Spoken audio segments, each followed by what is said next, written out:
Les jeux télévisés sont censés offrir à leurs téléspectateurs un divertissement léger dans un cadre familial. Mais comme nous l'avons appris avec le temps, ce n'est pas toujours le cas. Par exemple, certains jeux télévisés ont accueilli des personnages très douteux, tandis que d'autres ont été mêlés à des scandales de tricherie dont on parle encore aujourd'hui. Numéro 10. Sasuno Dinpashone, un jeu télévisé japonais diffusé entre 1998 et 2002, restera à jamais dans les mémoires pour un incident tristement célèbre impliquant l'un de ses candidats, un humoriste nommé Tomoaki Hamatsu, également connu sous son surnom Nazubi, qui signifie aubergine. Lors de la première saison de l'émission, Hamatsu a décidé de participer au jeu télévisé, qui promettait aux gagnants des prix à vie, à condition qu'ils puissent relever les défis inhabituels qui leur étaient proposés. Dans le cas de Hamatsu, il gagnerait des lots de jeux concours par courrier d'une valeur d'1 million de yens s'il parvenait à relever ces défis. Mais il ne pouvait pas s'attendre à ce qui allait se passer ensuite. Il a été emmené dans un petit appartement à Tokyo et on lui a demandé d'enlever tous ses vêtements, ce qu'il a fait. Il était libre de partir à tout moment, mais s'il le faisait, il perdrait son prix, alors il a suivi les instructions. Mais il a été trompé, car il pensait que les images enregistrées dans l'appartement seraient montées avant d'être diffusées. C'était effectivement vrai, mais à l'insu de Hamatsu, un flux en direct de l'appartement était également diffusé à des dizaines de millions de téléspectateurs à travers le pays. Heureusement, sa pudeur était protégée par un logiciel avancé capable de censurer toute séquence inappropriée. Et plus tard, les gens commenceraient à comparer l'épisode au célèbre film de Jim Carrey, The Truman Show. Après son installation dans l'appartement, Hamatsu reçut une pile de magazines et dut gagner des lots de jeux concours d'une valeur totale d'1 million de yens. Une fois cela fait, il serait libre de partir. Il ne pouvait vivre qu'avec les objets gagnés aux jeux concours, sans pouvoir apporter de nourriture, de divertissement, ni d'autres objets du quotidien venant de l'extérieur. Étrangement, il n'était pas censé gagner d'argent ni de prix, et l'accomplissement de cette tâche serait sa seule récompense. Dans le monde extérieur, il était devenu une célébrité du jour au lendemain, mais il était moqué et ridiculisé sans qu'il le sache. Environ 17 millions de personnes se sont branchées chaque jour pour regarder Hamatsu tenter de terminer sa tâche, ce qu'il a accompli en 335 jours, soit environ un mois, avant d'atteindre une année complète depuis son entrée dans l'appartement. Après avoir tout rassemblé, il pensait retrouver une vie normale, mais il se trompait. Il a été bandé les yeux et emmené dans un autre appartement en Corée du Sud, où on lui a demandé de refaire la même tâche jusqu'à gagner assez pour un billet d'avion pour rentrer. À ce moment-là, il maîtrisait bien cette tâche et a réuni l'argent en quelques semaines. On lui a alors dit qu'il ne pourrait retourner au Japon qu'avec un billet en première classe, et qu'il devait donc gagner plus d'argent. Une fois cela fait, il a été renvoyé au Japon et placé dans une autre pièce. Mais cette fois-ci, les murs de l'appartement se sont effondrés et il s'est retrouvé face à un public en direct qui acclamait sa réussite. Hamatsu a eu du mal à reprendre une vie normale après ce défi et il a souffert de problèmes de santé mentale pendant un certain temps par la suite. Aujourd'hui, il continue de travailler comme humoriste et militant, ayant récolté des fonds pour aider à la reconstruction de sa ville natale de Fukushima après le tremblement de terre dévastateur qui s'y est produit en 2011. Numéro 9. Le jeu télévisé Super Password était un dérivé de l'original qui s'appelait simplement Password. Le principe de l'émission était que deux équipes, composées d'un candidat et d'une célébrité, devaient deviner correctement des mots mystères à l'aide d'indices d'un seul mot. S'ils parvenaient à identifier les 5 premiers mots, l'équipe passait à la manche bonus à enjeu élevé, appelée la finale. Lors de la première manche, les candidats adverses donnèrent les indices, tandis qu'en finale, c'était l'équipe gagnante qui les fournissait. Et s'ils parvenaient tous à résoudre 10 mots de passe en 60 secondes, ils remportaient un jackpot progressif qui commençait à 5 000 $. Ils pouvaient revenir pour jusqu'à 5 parties et repartir avec une grosse somme une fois tout terminé. Le concept a séduit beaucoup de gens, dont un homme nommé Patrick Quinn, qui a passé une audition pour l'émission en décembre 1987. Lors de l'entretien, Quinn a expliqué qu'il était analyste de systèmes gouvernementaux en Alaska, et les producteurs de l'émission ont pensé que cela attirerait l'attention du public. On lui a donc donné un contrat à signer.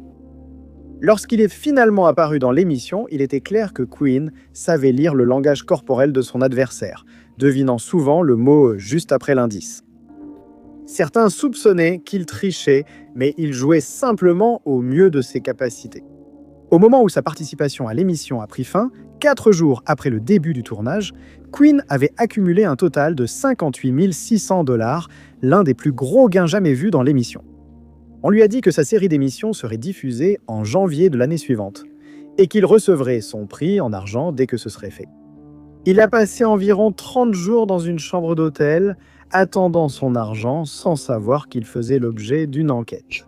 Un directeur de banque d'Anchorage avait contacté la police après avoir vu Quinn à l'émission et avait révélé qu'il était en réalité un escroc nommé Cary D. Ketchum. Pendant ce temps, Ketchum commençait à s'inquiéter pour son gain et il a contacté les producteurs de l'émission, leur disant qu'il allait être muté dans un nouveau poste en Alaska et qu'il devait récupérer l'argent rapidement. On lui a dit que l'argent serait prêt le lendemain et qu'il pourrait le récupérer alors. Bien que cela ait été une surprise, Ketchum ne se doutait de rien. Le lendemain matin, il est venu récupérer son chèque. Mais au lieu de repartir avec 10 000 $, il a été arrêté et inculpé de 2 chefs d'accusation de fraude postale.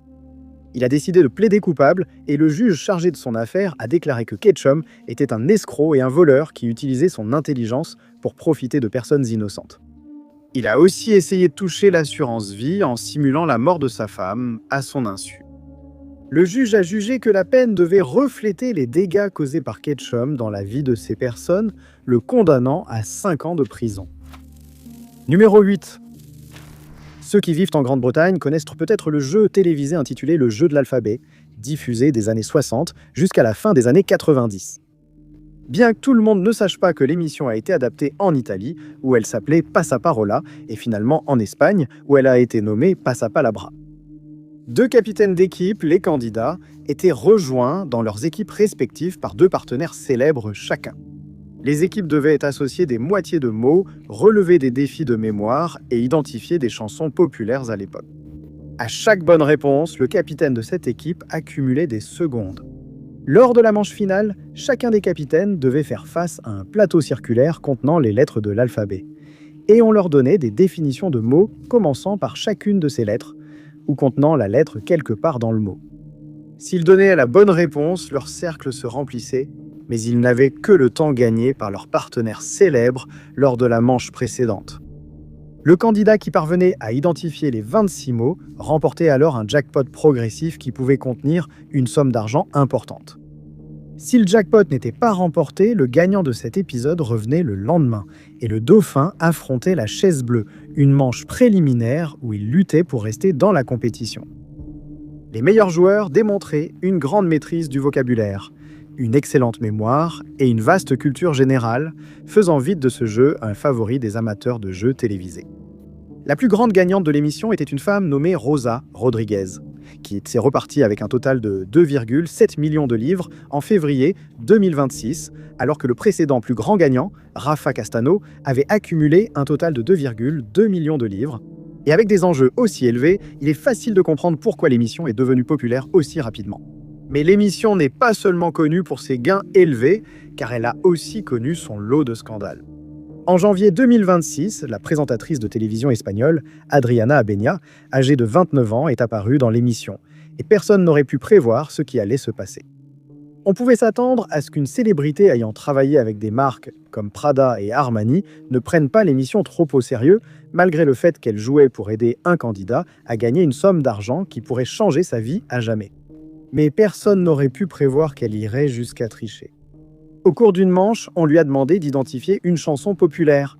Et Abenia a dû prévoir qu'elle aurait du mal avec cette épreuve, puisqu'elle avait caché son téléphone portable entre ses jambes pour l'aider. À l'insu de l'animateur et des producteurs de l'émission, elle avait ouvert l'application Shazam, qui écoute et identifie les chansons sur son téléphone. Et elle prévoyait de l'activer dès que la musique commencerait à être diffusée dans les haut-parleurs du studio. Mais dès que la chanson a commencé à jouer, l'animateur a remarqué un bourdonnement venant de sa direction et il a décidé d'enquêter. L'application avait bien identifié la chanson et, comme toujours, avait fait vibrer son téléphone dès la fin de la tâche. Elle s'est fait prendre et a immédiatement sorti son téléphone, au grand plaisir du public en studio. Heureusement, personne concerné n'a pris l'incident trop au sérieux. Et certains fans ont dit que c'était l'épisode le plus divertissant de l'émission en 7 ans. Numéro 7. La plupart des gens dans le monde connaissent le jeu télévisé extrêmement populaire, qui veut gagner des millions, dans lequel les candidats peuvent gagner soit des millions de livres, soit des millions de dollars, selon le pays où l'émission est diffusée, puisqu'il existe des versions de l'émission dans plusieurs pays. Comme cela s'est produit il y a plus de 25 ans, tout le monde ne se souviendra pas de l'émission spéciale intitulée Who Wants to Marry a Multimillionaire, qui a été diffusée sur la chaîne Fox aux États-Unis en l'an 2000. L'émission montrait 50 femmes célibataires rivalisant pour séduire un multimillionnaire qu'elles n'avaient jamais rencontré ni même vu auparavant. Elle était présentée comme un concours de beauté, et le riche célibataire éligible ne serait révélé qu'au dernier épisode de l'émission, ce qui ajoutait beaucoup de suspense au concept. La candidate qui remportait l'émission aurait la possibilité d'épouser immédiatement ce célibataire et de mener une vie de luxe à partir de ce moment-là. Malheureusement, cela ne s'est pas produit. L'une des candidates, la gagnante finale, Darva Conger, une ancienne militaire qui travaillait comme infirmière aux urgences, venait de commencer à travailler dans un nouvel hôpital du sud de la Californie et avait encore le cœur brisé par une rupture récente avec son petit ami. Un médecin de l'hôpital a dit qu'un ami réalisateur cherchait une femme célibataire pour l'émission. Darva était persuadée par ses collègues infirmières de postuler. Elle a réussi et on lui a demandé d'aller en ville où les candidates passeraient une semaine à tourner. Elle avouera plus tard qu'elle n'était pas intéressée par le mariage et avait surtout accepté pour profiter d'un séjour dans la célèbre ville. Elle pensait que l'émission n'était probablement pas réelle. Mais quand on lui a annoncé qu'une bague de fiançailles de 50 000 $ était en jeu, elle a compris que l'émission était authentique. Lorsque l'émission est arrivée à sa finale, le célibataire s'est révélé être Rick Rockwell. Il a choisi Darva comme épouse. Le couple s'est marié sur le champ et Darva a ensuite déclaré que les choses entre elle et Rockwell étaient gênantes dès le début. Elle pensait qu'ils trouvaient sûrement la situation surréaliste et qu'ils deviendraient plus à l'aise ensemble. Mais le couple a été conduit à un hôtel et installé dans la même chambre. Darva s'est très vite rendu compte qu'elle avait fait une erreur et elle a voulu faire annuler le mariage immédiatement. Elle a contacté les producteurs de l'émission en déclarant qu'elle ne s'attendait pas à réellement épouser un homme qu'elle n'avait jamais rencontré auparavant, mais elle a accepté d'accompagner Rockwell pendant leur lune de miel qui a eu lieu à bord d'un paquebot de croisière. Elle a exigé des chambres séparées et la présence constante d'un chaperon. À la fin de la croisière, le couple a déclaré lors d'une interview qu'ils resteraient amis. 2 jours après, Darva a compris qu'elle avait fait le bon choix. Rockwell n'était pas celui qu'il prétendait être. Les dossiers ont révélé que son ex-femme avait demandé une ordonnance restrictive après avoir subi des violences et des menaces de mort de sa part. De plus, son vrai nom était Richard Balky, et il n'était pas du tout millionnaire. Il vivait dans une petite maison de ville et il a été remarqué qu'une toilette cassée traînait dans le jardin. Il avait une fortune d'environ 1 600 000 et avait trompé tout le monde impliqué. En conséquence, l'émission a été annulée par Fox Network, mais une version relancée appelée The Bachelor sera bientôt diffusée pour sa 30e saison. Numéro 6. D'habitude, quand quelqu'un perd beaucoup d'argent lors d'un jeu télévisé, c'est parce qu'il a donné une mauvaise réponse à une question. Et il n'a pas d'autre choix que de rentrer chez lui les mains vides. Mais lorsqu'un couple a perdu un total de 800 000 $ en décembre 2010, il s'est avéré que c'était les producteurs du jeu télévisé qui s'étaient trompés. L'émission en question s'appelait $1 Million Money Drop, qui, sans surprise, n'a duré qu'une seule saison. Dans chaque épisode, 2 personnes formaient une équipe pour gagner un maximum d'argent, avec des enjeux souvent très élevés. Au début de l'épisode, le duo commençait avec $1 million de crédit. À chaque manche, une question de culture générale leur était posée, et avant de répondre, ils devaient miser une partie de l'argent sur des trappes correspondant à chaque réponse. S'ils étaient certains de la réponse, ils misaient tout sur cette trappe, sinon ils répartissaient l'argent entre les 3 trappes selon leur choix. Mais cela devait être fait dans un certain délai, généralement entre 60 et 90 secondes selon la manche en cours. Une fois la bonne réponse révélée, les trappes contenant les mauvaises réponses s'ouvraient et tout l'argent misé sur ces trappes tombait et était perdu, ainsi que tout l'argent qu'ils avaient oublié de miser. L'argent restant sur la bonne trappe restait intact, et le jeu continuait jusqu'à ce que les 7 questions aient été posées ou jusqu'à ce que le couple n'ait plus de crédit. Souvent, les équipes rassemblaient des couples ou amis dont le stress était poussé à l'extrême. L'émission a fait ses débuts le 20 décembre 2010 avec un couple, Brittany Mady, 23 ans, et son petit ami Gabe Okoye, 25 ans. L'épisode a bien commencé pour le couple, puisqu'il leur restait encore 880 000 $ de crédit, mais ensuite, les choses ont changé très rapidement. Il ne leur restait plus que 3 questions à répondre, et il semblait qu'ils allaient repartir avec un gain énorme jusqu'à ce qu'ils se retrouvent bloqués sur une question en particulier. On leur a demandé si le Sony Walkman, les ordinateurs Macintosh ou les Post-it étaient disponibles en magasin en premier. Brittany et Gabe ont discuté de la réponse tout le temps, et le temps filait, car Brittany pensait que le Walkman avait été vendu en premier, tandis que Gabe penchait pour les Post-it. Ils devaient choisir leur réponse avec soin, car ils comptaient utiliser leur gain pour leur mariage. Et finalement, juste avant que le temps ne s'écoule, Brittany a décidé de suivre la réponse de Gabe, et ils ont mis la majeure partie de l'argent sur la trappe des Post-it. Gabe déclarera plus tard qu'il était certain de la réponse, et ils ont misé 800 000 $ sur Post-it. Mais ils ont aussi placé 80 000 $ sur le Sony Walkman. Quoi qu'il arrive, il leur resterait un peu d'argent. Gabe était sûr qu'il leur resterait 80 000 $ pour continuer à jouer. Lorsque la réponse a été révélée, la trappe du Post-it s'est ouverte et 800 000 $ sont tombés au grand désarroi des candidats. Gabe se tenait la tête entre les mains et affirmera plus tard que les images diffusées avaient été montées pour cacher à quel point il était bouleversé. En quelques minutes, ils avaient perdu les 80 000 $ restants et ont quitté le studio Bredouille malgré tous leurs efforts. Les producteurs de l'émission reconnaîtront plus tard qu'il manquait d'informations à l'époque et que Gabe avait bien répondu. Mais ils ont refusé de verser les 800 000 $ perdus, ce qui a indigné les téléspectateurs de l'émission. Ils ont ensuite été invités à rejouer, mais le couple a refusé, expliquant que cela serait trop stressant. L'émission a subi de nombreuses critiques pour cette erreur et a été annulée après la première saison. Numéro 5. Le jeu télévisé Press Your Luck reposait sur un principe très simple. 3 candidats s'affrontaient à chaque épisode, on leur posait des questions de culture générale et ils pouvaient appuyer sur leur buzzer pour répondre. Le premier à appuyer sur le buzzer pouvait répondre, et une bonne réponse lui permettait d'obtenir un tour sur le Big Board, un tableau électronique. Il remportait le prix ou la somme d'argent indiquée sur ce tableau. Mais ils pouvaient rapidement tout perdre s'ils avaient la malchance de tomber sur le méchant de dessin animé Wami, qui était également présent sur le tableau. Le plateau de 18 cases était contrôlé par chaque candidat qui devait appuyer sur un bouton pour tenter de tomber sur une case lucrative. S'ils tombaient sur 4 cases Wami pendant un épisode, ils étaient éliminés, laissant les 2 autres candidats s'affronter. Le candidat qui parvenait à éviter l'élimination était couronné vainqueur. Et depuis 2019, une manche a été ajoutée qui leur permettait de gagner 1 million $. Le gros gain moyen était généralement d'environ 40 000 $. L'émission s'est avérée très populaire auprès du public, et un téléspectateur, un homme nommé Michael Larson, a décidé de tenter sa chance, mais pas avant d'avoir fait beaucoup de recherches d'abord. Pendant 12 ans, Michael a été chauffeur de camion de glace, mais lors de sa participation à l'émission, il était au chômage.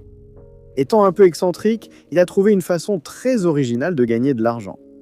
Il a installé plusieurs téléviseurs dans sa salle à manger, où il regardait une chaîne différente sur chacun d'eux en même temps. Il prêtait une attention particulière à toutes les émissions qui parlaient de gagner de l'argent rapidement. Et il a finalement décidé de participer à un jeu télévisé. Il a ensuite réduit les options et a choisi Press Your Luck. Sa femme dira plus tard qu'à chaque visionnage de l'émission, il entrait dans un état quasi hypnotique. Mais en réalité, il étudiait le grand tableau, cherchant un motif reconnaissable qui pourrait lui donner l'avantage. Il s'est rendu compte que le tableau suivait 5 motifs distincts et il a compris comment éviter les cases redoutées du Wami. À cela s'ajoutait le fait qu'il avait une bonne culture générale. Et il s'est rendu en Californie où il a postulé pour devenir candidat. Il a réussi et dès le début de l'épisode dans lequel il est apparu, son niveau de concentration intense était évident. À plusieurs reprises, il arrêtait le plateau sur la case de son choix. Et finalement, il réussissait tellement bien que l'épisode a dû être divisé en 2 parties. Il a réussi à effectuer 45 tours gagnants avant de laisser une chance à un autre candidat, ce qui était un véritable exploit, sachant que la plupart des candidats tombaient sur un Wami après environ 6 tours. Il est reparti avec un total de 110 237 $ en espèces et en prix, à la stupéfaction des producteurs de l'émission qui étaient convaincus qu'il avait triché. Au début, ils ont refusé de payer, mais quand il est devenu clair qu'il avait gagné grâce à son habileté, ils ont dû lui donner ses gains. Suite à cela, le plateau a été programmé avec plus de 5 motifs. Mais il allait perdre la majeure partie de l'argent lorsque sa maison a été cambriolée alors qu'il assistait à une fête de Noël peu de temps après. Numéro 4. The Gong Show, qui a été diffusé de 1976 à 1980, était différent de tout autre jeu télévisé que l'on avait vu à la télévision à l'époque. Contrairement aux autres émissions à concept, il misait sur le chaos, l'humour absurde et le talent pour choisir un gagnant, non sur la chance ou la culture générale. L'émission a été créée par Chick Barris, qui en était également l'animateur, et il est rapidement devenu populaire auprès des téléspectateurs grâce à son style autodérisoire et déjanté. Il produira plus tard d'autres jeux télévisés, notamment le jeu des rencontres et le jeu des jeunes mariés, mais pas avant d'avoir fait une sortie spectaculaire du Gong Show. Des artistes amateurs s'affrontaient pour montrer leur talent et étaient notés par un jury de 3 juges. J.P. Morgan, Jamie Farr, Art Johnson, R.I.P., Taylor, Phyllis Diller, Anson Williams, Steve Garvey et Rex Reed sont tous apparus en tant que juges. Chaque fois qu'un artiste n'impressionnait pas, un juge frappait un gong pour signaler son élimination. Tout artiste qui réussissait à passer tout l'épisode sans être éliminé par le gong était ensuite noté par les juges sur une échelle de 1 à 10, ce qui signifiait qu'il pouvait obtenir un score maximal de 30. Celui qui terminait l'épisode avec le score le plus élevé remportait un total de 516$ et 32 cents, ce qui correspondait au salaire minimum payé pour une journée de travail par la Screen Actors Guild à l'époque, ainsi qu'un trophée Golden Gong qu'il pouvait ramener chez lui. Et l'émission a vite gagné en popularité grâce à ses numéros étranges. Par exemple, un homme jonglait avec des balles de ping-pong en utilisant uniquement sa bouche. Une femme a réussi à se mettre 30 guimauves dans la bouche en même temps, tandis qu'une autre faisait tourner des assiettes sur des bâtons, amusant le public. Bien que le Gong Show ait été créé par Barris, il a d'abord eu du mal à assumer le rôle d'animateur. Il était sujet au trac et pour y remédier, tapait souvent dans ses mains après chaque phrase. Bientôt, le public a commencé à remarquer cela et à applaudir en même temps, ce qui l'a aidé à se calmer. Diffusée en journée à la télévision, l'émission est vite devenue populaire. Mais à la suite d'un incident impliquant l'actrice J.P. Morgan et d'une baisse des audiences, il a été décidé que l'émission serait annulée, ce qui n'a pas plu à Barris. Il était sûr que les producteurs étaient lassés de son animation chaotique et du ton plus osé de l'émission.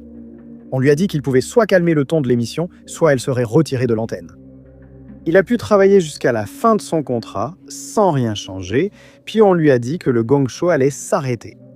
Le dernier épisode a été diffusé le 21 juillet 1978 et Barris avait une surprise en réserve. Il est apparu en tant que candidat avec l'orchestre Maison qu'il a renommé pour l'occasion les Hollywood Cowboys. Il a alors chanté une version modifiée de Take This Job and Shove It de Johnny Paycheck pour exprimer clairement ce qu'il pensait de NBC. Il a été éliminé, mais son message, transmis lors d'un incident mémorable, fait encore parler les fans. Numéro 3. Tous les scandales ou controverses liés aux jeux télévisés n'ont pas lieu à l'antenne. Certains se produisent en coulisses après l'arrêt des caméras. C'était certainement le cas pour l'émission extrêmement populaire Le Juste Prix, qui en 2010 était animée par le comédien Drew Carey.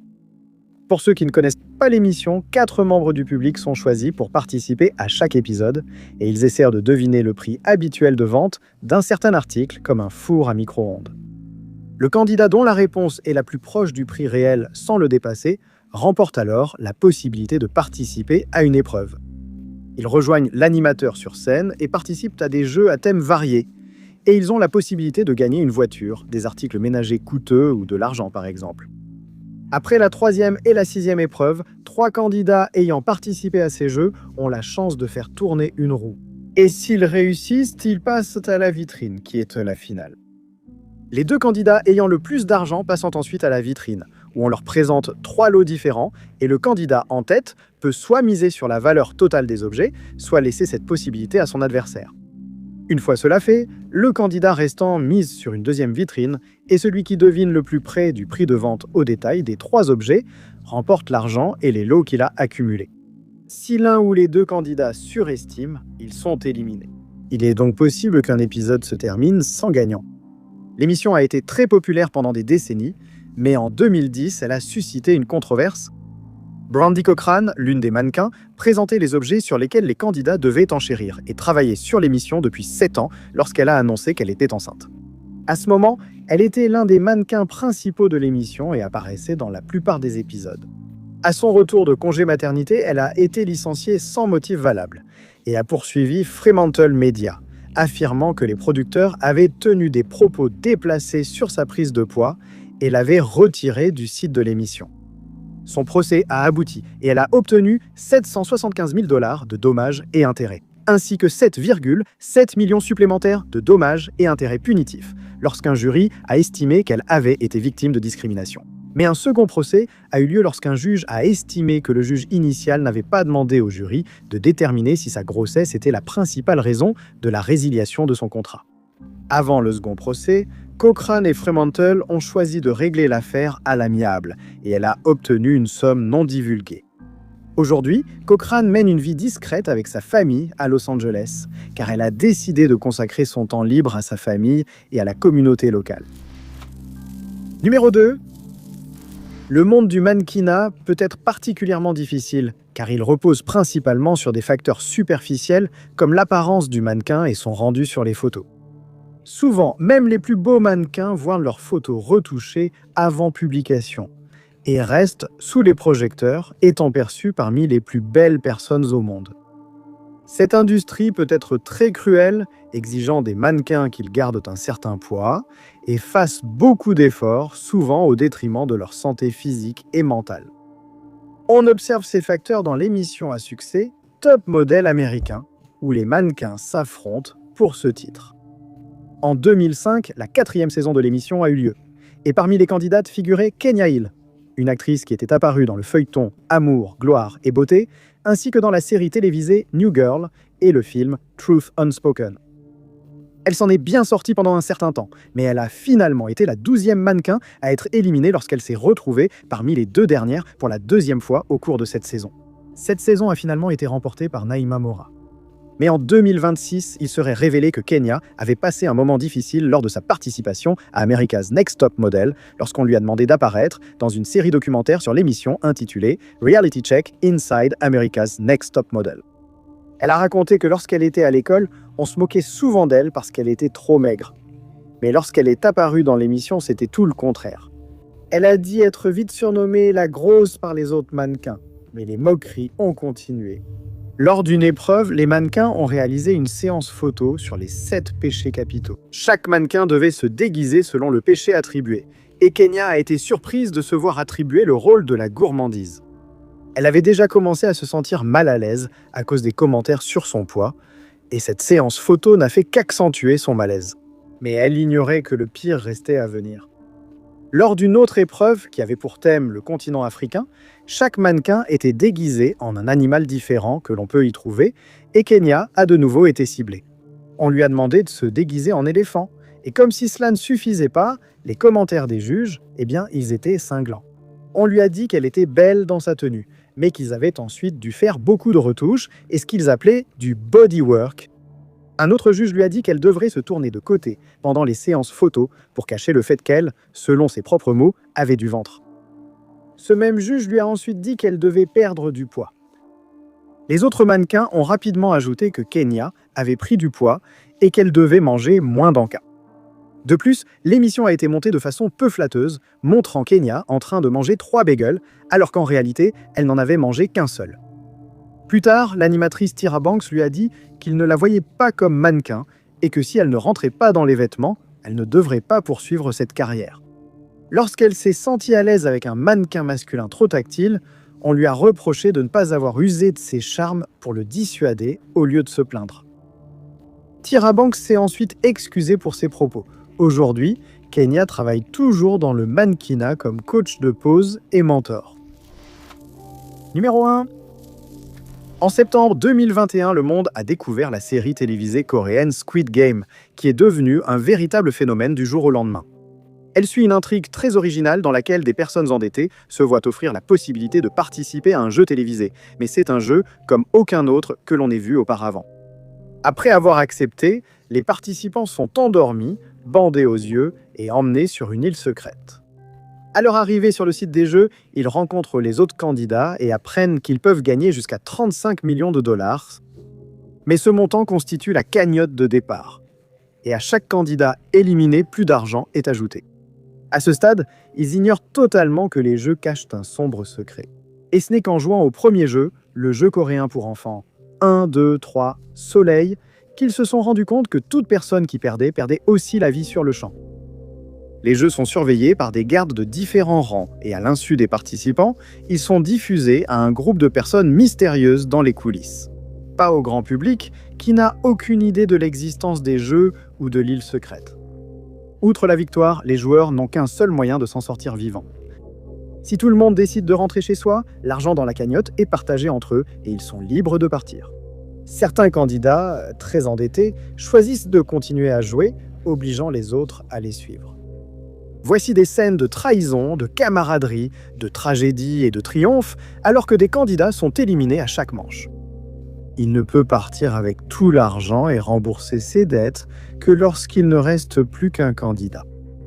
Le public a trouvé l'émission très divertissante grâce à sa nature pleine de suspense et de violence. Mais personne n'aurait pu soupçonner qu'elle serait recréée dans le monde réel, évidemment sans que personne ne perde la vie. L'émission s'appelait Squid Game, le défi, et tout comme la série originale, elle mettait en scène 456 participants. Ils se sont également affrontés pour la même somme d'argent, mais pouvaient le faire sans craindre pour leur vie. Peu de temps après la diffusion du premier épisode, l'émission a déjà commencé à susciter des critiques, certains téléspectateurs estimant qu'elle s'éloignait trop du message original de la série, qui était d'attirer l'attention sur la société capitaliste moderne, présente partout dans le monde. À peine une semaine après le début du tournage, les candidats éliminés ont commencé à parler de leur expérience dans l'émission, mais seulement à condition que leur nom ne soit pas divulgué. Ils ont affirmé que le tournage s'était déroulé dans de mauvaises conditions et que les équipements de l'installation étaient en mauvais état. Certains ont menacé les producteurs de poursuites après avoir été blessés pendant les jeux et avoir reçu des soins médicaux. Un homme a déclaré qu'il n'avait jamais été traité aussi cruellement que lui et ses camarades candidats pendant le tournage. Et il a ajouté que le célèbre jeu 1, 2, 3, Soleil avait duré 9 heures éprouvantes. D'autres n'ont pas supporté les températures glaciales dans les installations. Malgré cela, l'émission n'a pas été annulée et le casting pour la 3e saison est actuellement en cours. Merci beaucoup d'avoir regardé. Si vous avez aimé cette vidéo, n'oubliez pas d'appuyer sur le bouton « J'aime ». N'oubliez pas non plus de vous abonner et de cliquer sur la cloche de notification pour rester informé de toutes nos prochaines vidéos. Mais je m'appelle Top 5 Unknowns et je vous retrouve dans la prochaine vidéo.